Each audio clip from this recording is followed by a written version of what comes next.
오늘은 중국 대륙이 본격적인 홍수철을 맞이하기도 전에 역사상 그 어떤 기록에서도 찾아볼 수 없는 최악의 재앙과 마주했습니다.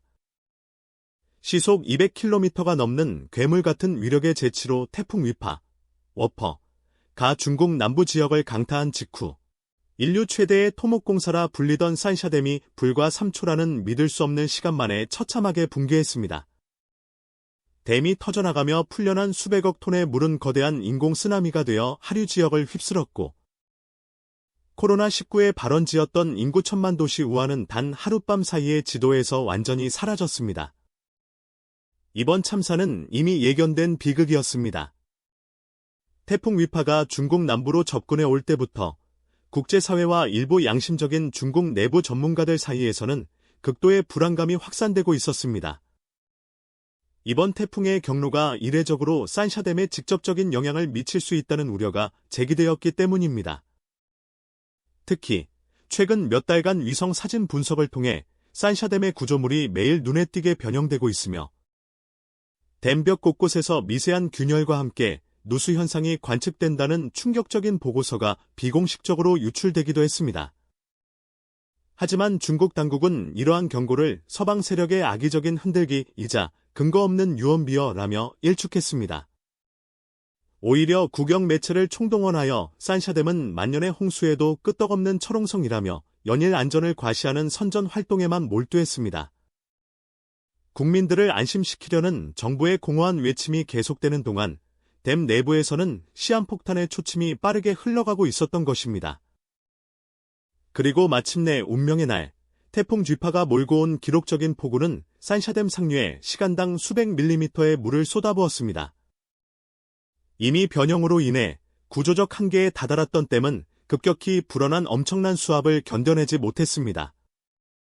23일 새벽, 지축을 흔드는 굉음과 함께 댐 중앙부에서 시작된 균열은 눈 깜짝할 사이에 2.3km에 달하는 댐 전체로 번졌습니다. 경고에 보이던 거대한 콘크리트 성벽은 마치 종이장처럼 힘없이 찢겨져 나갔고 지난 수십 년간 억지로 가둬두었던 장강에 물이 포효하며 터져나왔습니다. 그 순간부터는 인간의 상상력을 초월하는 파괴가 시작되었습니다. 수백억 톤의 물이 수십 미터 높이의 거대한 파도가 되어 하류를 향해 시속 수백 킬로미터의 속도로 돌진했습니다. 그 첫 번째 희생양은 바로 산샤댐 바로 하류에 위치한 도시 우한이었습니다. 경보 시스템은 작동할 시간조차 없었습니다. 거대한 물벽은 도시의 모든 방어선을 무력화시키고 고층 빌딩과 아파트, 유서 깊은 건축물들을 장난감처럼 휩쓸어버렸습니다. 천만 시민들은 잠든 채 혹은 미처 비명조차 지르지 못하고 거대한 탕류 속으로 사라졌습니다. 단 하룻밤 만에 우한이라는 거대 도시는 그 존재 자체가 완전히 소멸되어 버렸습니다. 위성에서 내려다본 우한의 옛 모습은 이제 온통 흙탕물로 뒤덮인 거대한 호수로 변해 있을 뿐입니다. 이것은 시작에 불과합니다. 우한을 집어삼킨 물의 경류는 이제 더욱 거세진 기세로 난징과 상하이를 향해 돌진하고 있습니다. 중국의 심장부이자 세계 경제의 동맥인 장강 삼각주 전체가 전례 없는 위기 앞에 놓였습니다. 이번 사태는 단순히 홍수 피해를 넘어 중국이라는 국가의 존립 자체를 뒤흔드는 대재앙으로 번지고 있습니다. 자연의 순리를 거스르고 힘을 과시하려 했던 인간의 오만함이 얼마나 끔찍한 비극을 낳을 수 있는지 전 세계는 지금 숨막히는 공포 속에서 그 처참한 결과를 목도하고 있습니다. 1994년에 착공하여 2012년 7월에 완전 가동에 들어간 산샤댐은 길이 2.3km, 높이 185m로 현재 세계 최대의 수력 발전댐 자리를 지키고 있습니다. 댐으로 인해 생성된 저수지의 표면적은 1000스퀘어 킬로미터가 넘습니다. 이 공사를 완성하기 위해 4만 명의 인력이 12년간 쉬지 않고 일했으며 수십억 달러의 비용이 투입되었습니다.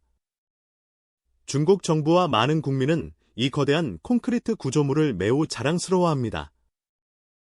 그들은 이를 토목공학의 걸작이자 재생에너지의 상징으로 칭송합니다. 각각 6,000톤에 달하는 34개의 발전기를 통해 댐은 총 22,500메가와트의 전력을 생산하며 이는 수천만 명의 중국 국민에게 에너지를 공급하기에 충분한 양입니다. 하지만 이 거대한 공사는 초기부터 많은 비판에 직면했습니다. 산샤댐을 건설하기 위해 중국 당국은 130만 명을 강제 이주시키고 많은 역사적 고고학 지역을 파괴해야 했습니다. 건설 과정에서 약 100명의 노동자가 목숨을 잃었습니다. 산샤댐은 환경에도 재앙을 불러왔습니다. 이 거대 구조물의 장기적인 영향에 대해 누구도 확신할 수 없지만 댐으로 인해 강의 자정 능력이 무력화되면서 각종 어류의 개체 수가 감소하고 오염이 증가했습니다. 저수지가 생성된 지역에 가해지는 압력은 여러 차례의 산사태를 유발할 수 있습니다. 실제로 이 지역의 다른 수력발전댐이 산사태로 붕괴된 적도 있습니다. 게다가 저수지는 두 개의 다른 단층대 위에 위치하고 있어 지진 활동을 증가시킨다는 비판을 받고 있습니다. 또한 퇴적물들이 하류로 흘러가 농작물과 야생동물을 키우지 못하고 댐 뒤에 쌓이고 있습니다.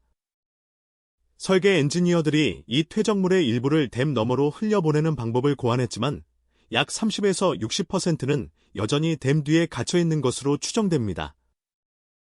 이러한 상황이 생태계의 모든 문제를 야기하는 주범으로 지목되고 있습니다. 하지만 아마도 가장 파괴적인 위험은 지진 활동이나 댐 자체의 약화로 인해 어느 시점에서 댐이 붕괴할 가능성입니다.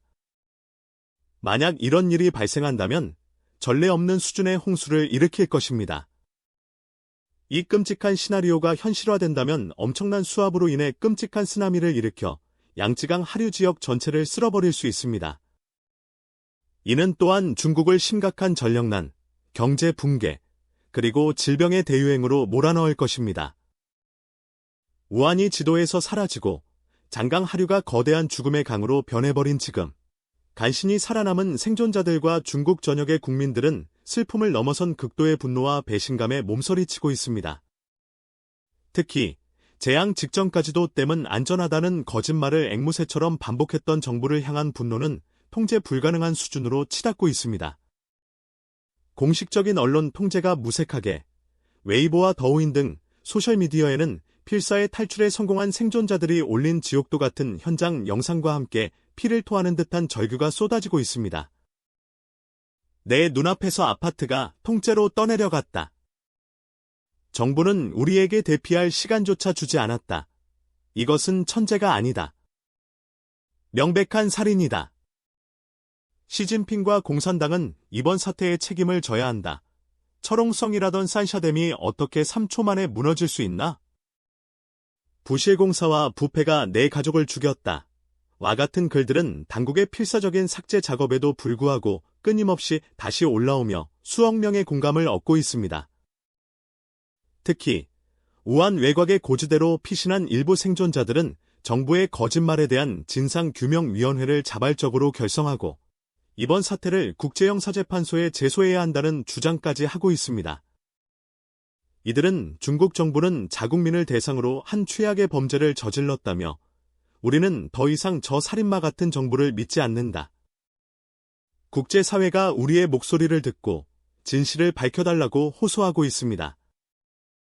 이러한 움직임은 중국 공산당 창건 이래 가장 심각한 체제 도전으로 여겨지며 이번 대재앙이 단순한 자연재해를 넘어 거대한 정치적 격변의 도화선이 될 수 있음을 시사하고 있습니다. 국민들은 더 이상 정부의 위로와 지원을 바라지 않습니다. 그들은 오직 진실과 정의, 그리고 책임자에 대한 처벌을 원하고 있을 뿐입니다. 저희 보도팀은 앞으로도 가장 위험한 재난의 현장에서 그리고 진실을 은폐하려는 거대한 권력의 압박 속에서 한치도 물러서지 않고 오직 진실만을 여러분께 전달해 드릴 것을 굳게 약속드립니다. 이 진실을 향한 저희의 외로운 싸움에 여러분의 힘을 보태주시길 간절히 부탁드립니다. 저희의 보도가 유익하고 중요하다고 생각하신다면 지금 바로 좋아요 버튼을 눌러주시고 더 많은 사람들이 이 진실을 알 수 있도록 이 영상을 널리 공유해 주십시오. 또한 앞으로 이어질 저희의 모든 특보와 심층 분석 보도를 놓치지 않으시려면 지금 바로 채널 구독 버튼을 누르시고 알림 설정을 켜주시길 바랍니다. 여러분의 구독과 공유, 좋아요 하나하나가 저희에게는 진실을 향해 나아갈 수 있는 가장 큰 원동력이 됩니다. 저희는 잠시 후 장강 하류 지역의 추가 피해 상황과 국제사회의 긴급 반응에 대한 다음 영상으로 다시 돌아오겠습니다. 부디 저희와 끝까지 함께 해주시길 바랍니다. 감사합니다.